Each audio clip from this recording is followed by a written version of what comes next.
दशहरा को लेकर चंद्रशेखर आजाद रावण ने संसद में उठाया बड़ा मुद्दा। चंद्रशेखर आजाद रावण ने साफ शब्दों में कहा, कब तक मनाते रहोगे आप दशहरा? कब तक फूंकते रहोगे आप एक रावण को? हर साल आप रावण को फूंकते हो, लेकिन आपके पास एक रावण नहीं फूंकता। मतलब साफ ये है कि चंद्रशेखर आजाद रावण ने कहा, क्या आपके पास एक रावण आज तक फूंका ही नहीं गया? हर साल आप रावण फूंकते हो, जलाते हो, लेकिन फिर भी रावण नहीं फूंकता। हर साल फिर वो जिंदा हो जाता है, तब आप उसको फिर अगले साल फूंकते हो। साथियों, संसद का वो पल इतिहास बन गया जब चंद्रशेखर आजाद रावण ने सवाल उठाए। दशहरा का पर्व, विजय का पर्व, लेकिन सवालों का पर्व कब बनेगा? सभापति महोदय, जनता के सवाल कहाँ जाएंगे? त्योहारों पर करोड़ों खर्च, लेकिन शिक्षा पर मौन क्यों? रावण का हर साल दहन होता है, लेकिन बेरोजगारी का दहन कब होगा? सच बोलने की हिम्मत संसद में गूंज बन गई। चंद्रशेखर की आवाज सत्ता के गलियारों में बिजली की तरह गिरी। त्योहार मनाना गलत नहीं, लेकिन सवाल उठाना जरूरी है। कुंभ मेला, कावड़ यात्रा पर खजाने खुल जाते हैं, लेकिन स्कूल कॉलेज खंडहर क्यों बने हैं? देश रोज 30 त्योहार मनाता है, लेकिन रोजगार कब मिलेगा? संसद में आजाद की आवाज ने व्यवस्था को हिला दिया। दलित, बहुजन, मुस्लिम, सिख, सबके सम्मान की बात उठी। आजाद बोले, मैं किसी धर्म की आलोचना नहीं करता, मैं सिर्फ इंसाफ और भारत की तरक्की की बात करता हूँ। मेरे प्यारे मित्रों, ये आपका अपना चैनल है। मेरी आपसे हाथ जोड़कर रिक्वेस्ट या प्रार्थना है, आप अपने इस छोटे से चैनल को सब्सक्राइब जरूर करें, क्योंकि हम बहुत मेहनत से वीडियो बनाते हैं, इसलिए हमें आपका साथ बहुत ज़रूरी है। और हाँ मेरे दोस्तों, कमेंट बॉक्स में अपनी राय ज़रूर दें। और हाँ मेरे प्यारे मित्रों, अपने उसे प्यार से ज़िले और राज्य का नाम कमेंट बॉक्स में ज़रूर लिखें, ताकि हमें पता चल सके कि हमारी जगाई गई चेतना कहाँ तक पहुँच पा रही है। सभापति महोदय, आज मैं इस सदन में खड़ा हूँ एक ऐसे सवाल के साथ जो शायद सदियों से दबा रहा, जिसे बोलने की हिम्मत किसी ने नहीं दिखाई। आज मैं कह रहा हूँ क्योंकि मेरी आवाज़ बहुजन समाज की आवाज़ है। इस देश के वंचित, शोषित, पीड़ित, अल्पसंख्यक और युवाओं की आवाज़ है। हम सब जानते हैं कि भारत त्योहारों की धरती है। यहाँ हर दिन, हर महीने किसी न किसी महोत्सव की गूंज रहती है। दशहरा आएगा, दिवाली आएगी, ईद आएगी, बैसाखी आएगी। हर धर्म, हर समाज अपनी परंपरा को धूमधाम से मनाता है, और ये होना भी चाहिए, क्योंकि यही विविधता भारत की ताकत है। लेकिन सभापति महोदय, मेरा सवाल है, क्या केवल त्योहार मनाने से देश तरक्की कर जाएगा? आप कहते हैं कि सबका साथ, सबका विकास। आप कहते हैं कि हम सभी धर्मों का सम्मान करते हैं। आप कहते हैं कि हम दलितों, मुसलमानों, सिखों, ईसाइयों, मानस सबको साथ लेकर चलना चाहते हैं। लेकिन जब मैं आंकड़े देखता हूं तो मेरे दिल में आग लग जाती है। कुंभ मेले पर करोड़ों खर्च कर दिए जाते हैं। कावड़ यात्रा पर सड़कों से लेकर पानी, बिजली तक मुफ्त कर दी जाती है। देवी मेलों पर सरकारी खजाने लुटा दिए जाते हैं। और मैं फिर कहता हूं, मुझे इससे कोई ऐतराज नहीं है, क्योंकि हर धर्म को अपनी आस्था जीने का हक है। लेकिन मेरा सवाल है, यही करोड़ों करोड़ों रुपए अगर शिक्षा पर खर्च हो जाएं, तो कितने बच्चों का भविष्य बदल जाएगा? यही खजाना अगर अस्पतालों पर खर्च हो जाए तो कितनी जानें बच जाएंगी? यही रकम अगर रोजगार योजनाओं में लग जाए तो कितने युवा भटकने से बच जाएंगे? सभापति महोदय, दशहरा पर हर साल रावण दहन किया जाता है। एक रावण को आप लाखों लोग मिलकर हर साल जलाते हैं, लेकिन कभी सोचा है कि क्यों हर साल रावण जलाना पड़ता है? क्योंकि रावण की असल जड़ें अब तक जिंदा हैं। असल रावण है बेरोजगारी, असल रावण है गरीबी, असल रावण है जातिवाद, असल रावण है भ्रष्टाचार, असल रावण है नफरत की राजनीति। किसी एक पुतले को जलाने से समाज के असली रावण नहीं मरते। और यही सवाल मैं पूछना चाहता हूँ, अगर दशहरा मनाना जरूरी है तो शिक्षा का दशहरा कब होगा? अगर रावण जलाना जरूरी है तो बेरोजगारी का रावण कब जलेगा? अगर मेले पर पैसा खर्च करना जरूरी है तो किसान आत्महत्याओं पर पैसा कब खर्च होगा? सभापति महोदय, मेरा ये भाषण किसी धर्म, किसी जाति, किसी परंपरा के खिलाफ नहीं है। मैं केवल इतना कहना चाहता हूँ कि देश के संसाधन देश के नागरिकों की तरक्की पर खर्च होने चाहिए। ये संसद बहस का मंदिर है, यहाँ नफरत की राजनीति नहीं होनी चाहिए। आज मैं कहना चाहता हूँ कि हमें ये तय करना होगा कि भारत किस दिशा में जाएगा। क्या भारत केवल धार्मिक आयोजनों में पैसे बहाएगा, या फिर विज्ञान, शिक्षा, रोजगार और तकनीक में निवेश करेगा? क्या भारत केवल रावण दहन में ताली बजाएगा, या फिर असल रावणों का सामना करेगा? सभापति महोदय, आज मेरी आवाज़ इस सदन से निकलकर देश के हर गांव और हर गली तक जाएगी। मैं चाहता हूं कि ये संदेश युवाओं तक पहुंचे कि जागो, सवाल पूछो, अधिकार मांगो। मैं चाहता हूं कि दलित, बहुजन, मुस्लिम, सिख, ईसाई, ओबीसी सब समझें कि असली शक्ति वोट और सवाल में है, क्योंकि जब तक हम सवाल नहीं पूछेंगे तब तक हमें जवाब नहीं मिलेगा।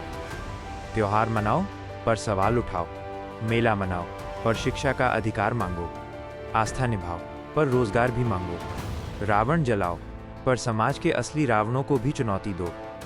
सभापति महोदय, ये आवाज़ यहीं नहीं रुकेगी, ये संसद से निकलकर सड़क तक जाएगी, ये आवाज़ किताबों में लिखी जाएगी, ये आवाज़ गानों में गूंजेगी, क्योंकि ये आवाज़ चंद्रशेखर आज़ाद रावण की आवाज़ है और ये आवाज़ हर बहुजन, हर दबे कुचले, हर मेहनतकश इंसान की आवाज़ है।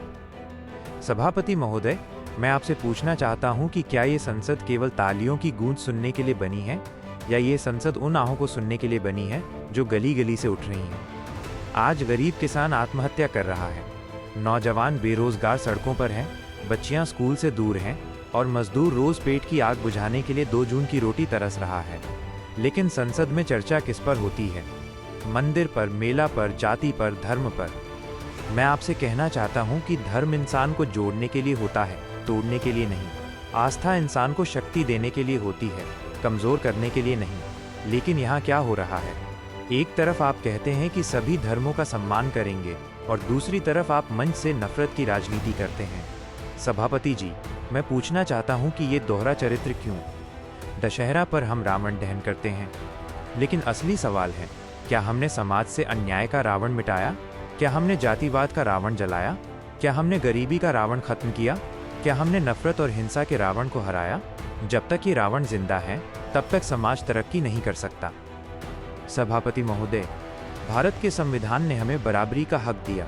बाबा साहेब डॉक्टर भीमराव अंबेडकर ने इस संसद को बनाया ताकि इसमें गरीब, दलित, मजदूर, किसान, अल्पसंख्यक, पिछड़े सबकी आवाज़ गूंज सके। लेकिन आज स्थिति क्या है? यहाँ बहस जाति की बुनियाद पर हो रही है, सत्ता के लिए खेल खेला जा रहा है और जनता का हक पीछे छूट रहा है। मैं कहना चाहता हूँ कि त्योहार ज़रूरी हैं, आस्था ज़रूरी है, लेकिन उससे भी ज़्यादा ज़रूरी है शिक्षा और रोज़गार, क्योंकि वही देश को मजबूत बनाते हैं। क्या फ़ायदा उस पूजा का जिसमें माँ बाप अपने बच्चे की फीस न भर सके? क्या फ़ायदा उस मेले का जिसमें गरीब मजदूर अपनी बेटी की दवा न दिला सके?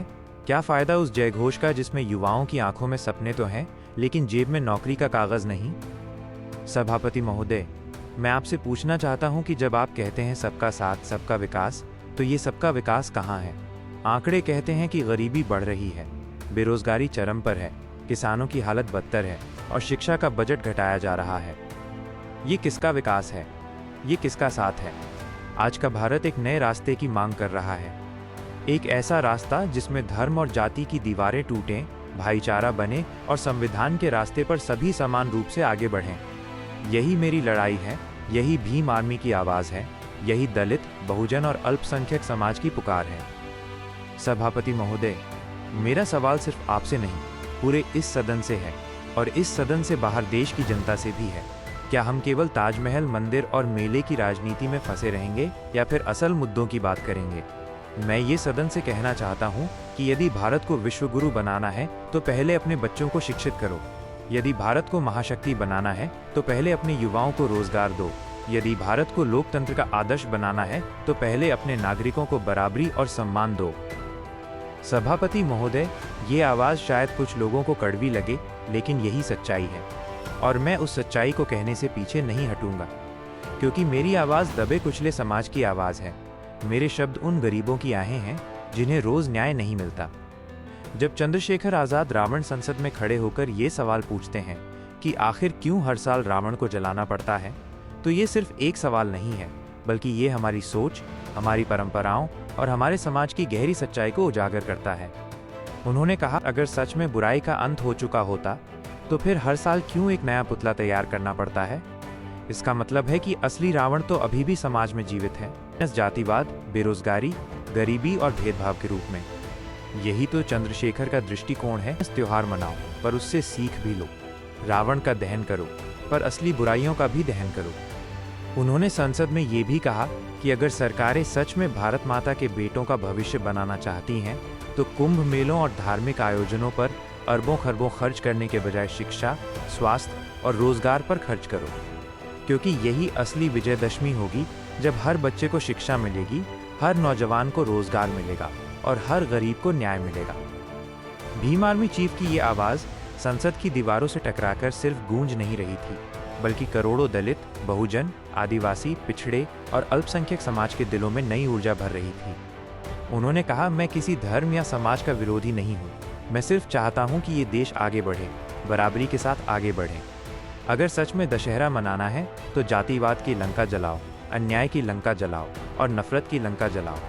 भीम सैनिकों, यही वो बात है जो इस आंदोलन को और ताकत देती है।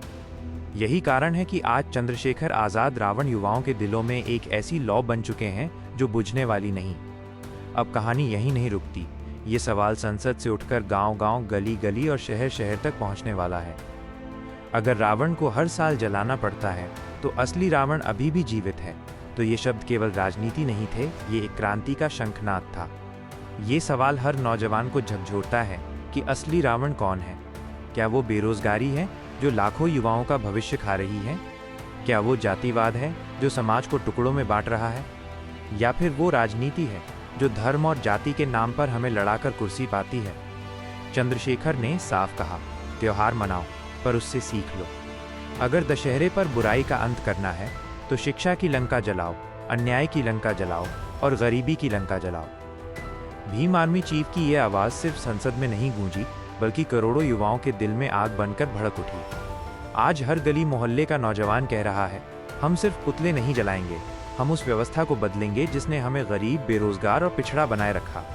संसद में ये सवाल उठते ही सत्ता के गलियारों में हलचल मच गई। कुछ नेताओं ने इसे साहस कहा तो कुछ ने इसे बगावत, लेकिन रावण ने साफ कर दिया, मैं किसी धर्म या समुदाय का विरोधी नहीं हूँ, मेरा विरोध सिर्फ अन्याय और असमानता से है। यही शब्द दलित, बहुजन, आदिवासी, पिछड़े और अल्पसंख्यक समाज की ताकत बन गए। आज हर बहुजन नौजवान कह रहा है, अगर दशहरा सच में मनाना है तो जातिवादी सोच को फूंक दो, भेदभाव की नीतियों को फूंक दो और शिक्षा रोजगार का दीपक जलाओ।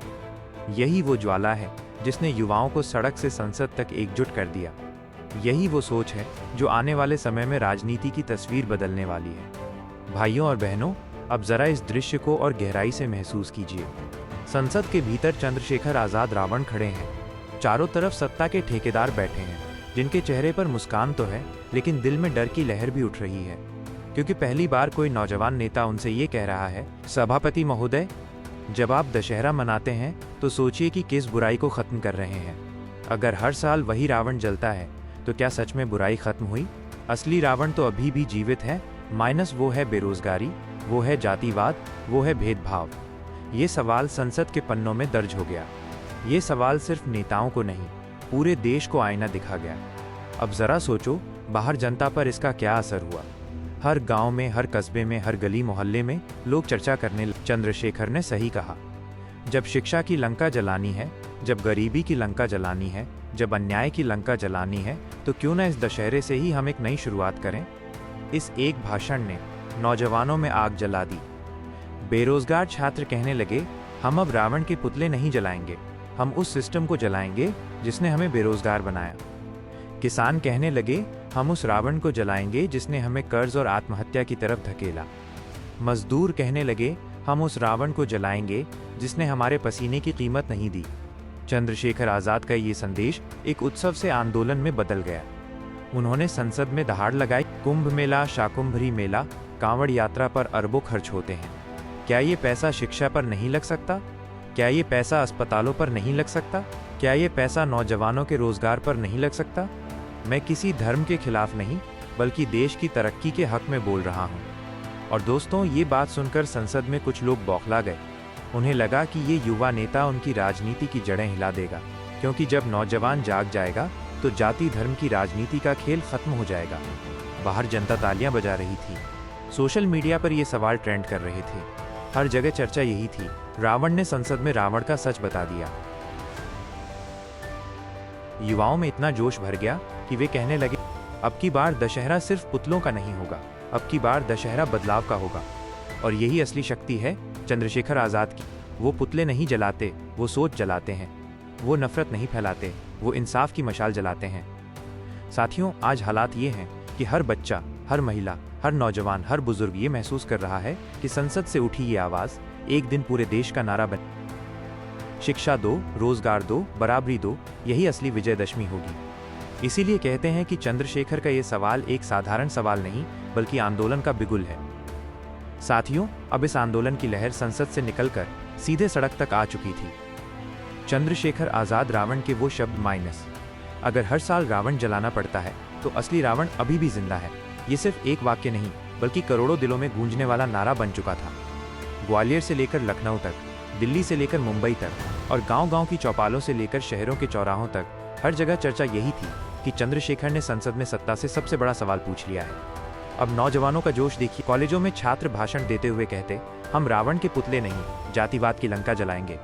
बेरोजगारों के धरनों पर नारे लगते, रोजगार की मशाल जलाओ, गरीबी का रावण जलाओ।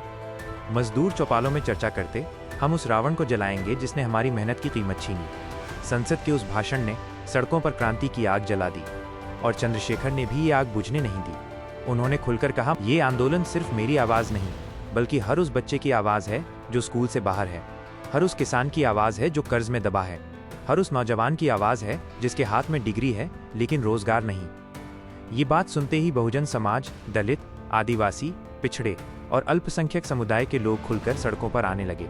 हर तरफ एक ही नारा गूंजने लगा, शिक्षा हमारी ढाल है, संविधान हमारी तलवार है, रावण नहीं व्यवस्था को जलाना है। भाईचारे की ये तस्वीरें देखकर सत्ता बौखला उठी। कुछ लोगों ने बदनाम करने की कोशिश की, कुछ ने आंदोलन को दबाने की कोशिश की, लेकिन जैसे जैसे दबाव बढ़ा वैसे वैसे जनता और मजबूती से खड़ी होती गई। और यही चंद्रशेखर की असली ताकत है। वो डरते नहीं, झुकते नहीं, बिकते नहीं, वो सिर्फ बोलते हैं तो सीधे दिल में आग लगा देते हैं। आज ये आंदोलन सिर्फ संसद तक सीमित नहीं रहा बल्कि ये एक सांस्कृतिक क्रांति बन चुका है। लोग अब दशहरे को नए नजरिए से देख रहे हैं। ये सिर्फ रावण का दहन नहीं बल्कि समाज में मौजूद असली बुराइयों के अंत का संकल्प है। और दोस्तों, यही वजह है कि आज चंद्रशेखर को लोग सिर्फ नेता नहीं बल्कि आंदोलन की आवाज कह रहे हैं। साथियों, अब देखिए कहानी कहां पहुंच चुकी है। चंद्रशेखर आजाद रावण का संसद में उठाया गया सवाल केवल शब्द नहीं रहा बल्कि देश भर में नए भारत का दशहरा कहलाने लगा। पहले लोग दशहरा पर केवल एक पुतला जलाते थे, पर अब नौजवान कहने लगे, हम पुतला नहीं जलाएंगे, हम उस सोच को जलाएंगे जिसने हमें गुलाम बनाए रखा। इस सोच ने दशहरे का असली मायना बदल दिया। स्कूलों के बच्चों ने नारे लिखे, रावण का दहन मतलब अज्ञान का अंत। कॉलेज के छात्रों ने पोस्टर बनाए, हम जलाएंगे जातिवाद की लंका। गांवों की चौपालों पर बुजुर्ग बोले, असली दशहरा तब होगा जब हमारे बच्चे बिना भेदभाव के पढ़ सकेंगे। ये परिवर्तन अचानक नहीं आया, ये उस चिंगारी का परिणाम था जिसे चंद्रशेखर ने संसद में जगाया था। उन्होंने कहा, कुंभ मेले और कांवड़ यात्रा पर अरबों खर्च करने से अगर देश आगे नहीं बढ़ रहा तो क्यों न वही पैसा स्कूलों, अस्पतालों और रोजगार पर खर्च हो। इस वाक्य ने बहुजन समाज में नई उम्मीद जगा दी। हर कोई महसूस करने लगा कि अब एक ऐसा नेता है जो उनके दिल की बात संसद तक पहुंचा रहा है। मुस्लिम समाज ने कहा, ये हमारी आवाज है। दलित समाज ने कहा, माइनस ये हमारा संघर्ष है। पिछड़े समाज ने कहा, माइनस ये हमारी उम्मीद है। और युवाओं ने कहा, माइनस ये हमारा भविष्य है। इसीलिए आज लोग कहते हैं, माइनस ये आंदोलन सिर्फ राजनीतिक नहीं है, ये सांस्कृतिक क्रांति है। अब दशहरा केवल बुराई पर अच्छाई की जीत का प्रतीक नहीं रहा बल्कि ये अन्याय पर न्याय की जीत का प्रतीक बन गया। और यही वजह है कि देश भर के नौजवान इस आंदोलन को नए भारत का दशहरा कहने लगे। हर तरफ से आवाज उठ रही है, रावण का असली दहन तभी होगा जब बेरोजगारी मिटेगी, जातिवाद मिटेगा और हर किसी को बराबरी का हक मिलेगा। चंद्रशेखर आजाद रावण ने इस सोच को सिर्फ संसद तक नहीं बल्कि हर दिल तक पहुंचा दिया है। अब ये केवल एक त्योहार की बात नहीं बल्कि एक क्रांति का प्रतीक बन गया है। संसद की गूंज और सड़कों का शोर अब केवल बहस तक सीमित नहीं रहा, ये धीरे धीरे लोगों की जिंदगी का हिस्सा बनने लगा। गांवों में नौजवानों ने तय करना शुरू किया कि इस बार दशहरे पर केवल पुतला नहीं जलाएंगे। उन्होंने कहा, हम शिक्षा का मेला लगाएंगे, बेरोजगार युवाओं का सम्मेलन करेंगे और संविधान की किताब हाथ में लेकर संकल्प करेंगे। शहरों में कॉलेज के छात्रों ने नया दशहरा, नई सोच नाम से अभियान चलाया। वे पर्चे बांटते जिनमें लिखा था, अगर रावण को जलाना है तो अज्ञान को जलाओ, जातिवाद को जलाओ और असमानता को जलाओ। मजदूर और किसान संगठनों ने भी इस आंदोलन को अपनाया। किसान बोले, हमारे खेतों पर मंडराने वाला असली रावण कर्ज और महंगाई है। अगर बदलाव चाहिए तो हमें यही जलाना होगा। धीरे धीरे दशहरे की परंपरा एक संघर्ष के प्रतीक में बदलने लगी। अब बच्चे पटाखे नहीं जलाते बल्कि नारे लगाते, माइनस जय भीम, जय संविधान। नया दशहरा, नया भारत। चंद्रशेखर आजाद ने भी इस आंदोलन को और धार दी। उन्होंने कहा, दशहरा अब सिर्फ रावण के पुतले का नहीं होगा बल्कि जनता की उम्मीदों का त्योहार होगा। यह त्योहार हमें याद दिलाएगा कि अन्याय चाहे कितना भी बड़ा क्यों ना हो, उसे हराना ही पड़ेगा। सत्ता के गलियारों में ये सुनकर घबराहट फैल गई। क्योंकि अब लोग जाति और धर्म की राजनीति से हटकर शिक्षा और रोजगार की राजनीति की बात करने लगे थे। विपक्ष में बैठे कई नेता भी चौंक गए। वे सोचने लगे कि चंद्रशेखर का ये सवाल केवल बहुजनों तक सीमित नहीं, बल्कि पूरे देश के नौजवानों का एजेंडा बन सकता है, और अगर ऐसा हुआ तो राजनीति का समीकरण बदल जाएगा। यही कारण है कि मीडिया के कई मंचों पर बहस होने लगी, क्या सच में नया दशहरा भारत को नई दिशा देगा? क्या चंद्रशेखर की सोच एक सांस्कृतिक क्रांति की शुरुआत है? भाई, ये आंदोलन अब केवल धर्म या परंपरा का सवाल नहीं था, ये युवा क्रांति का प्रतीक बन चुका था। हर जगह से आवाज उठ रही थी, शिक्षा, रोजगार और बराबरी, यही है नया दशहरा। सभापति महोदय, मैं संसद में बार बार यही पूछता हूँ, हर साल रावण का पुतला क्यों जलाते हो? अगर सच में बुराई खत्म हो जाती तो पुतले की जरूरत क्यों पड़ती?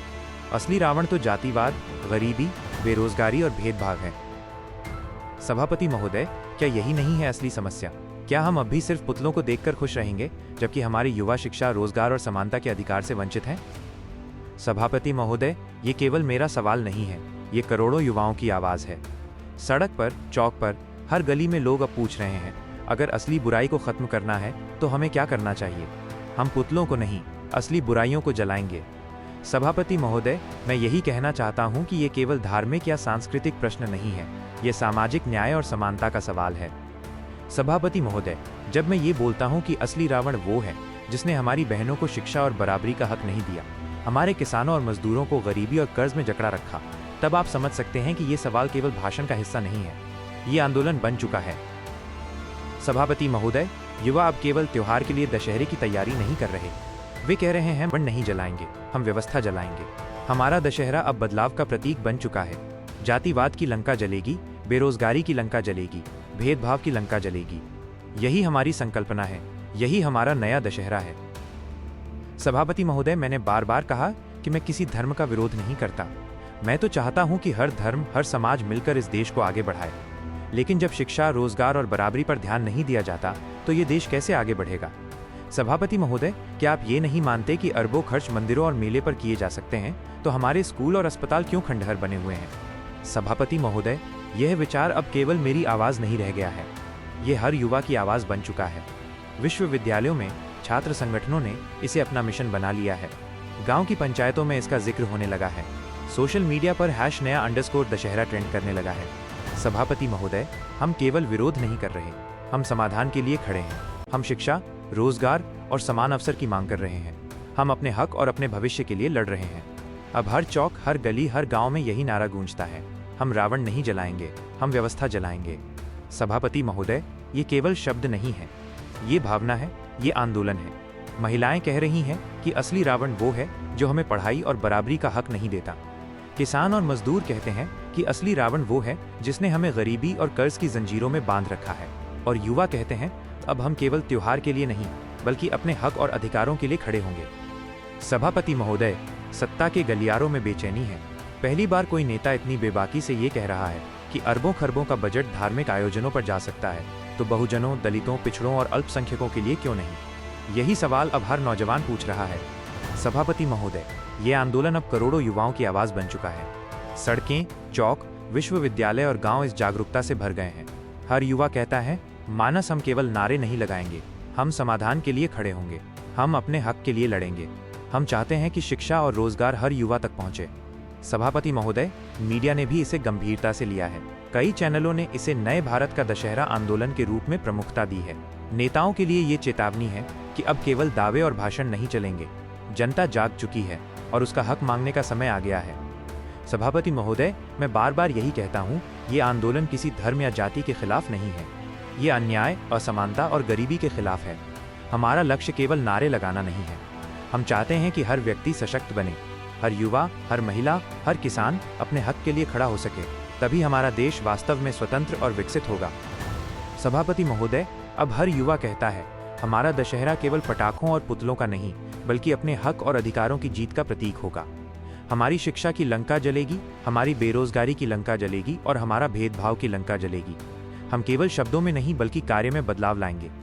सभापति महोदय, सड़क पर नारे गूंजते हैं, हम रावण नहीं जलाएंगे, हम व्यवस्था जलाएंगे। ये नारा अब केवल मेरी आवाज नहीं बल्कि करोड़ों युवाओं की आवाज बन चुका है। हर युवा अब अपने जीवन में बदलाव लाने को तैयार है।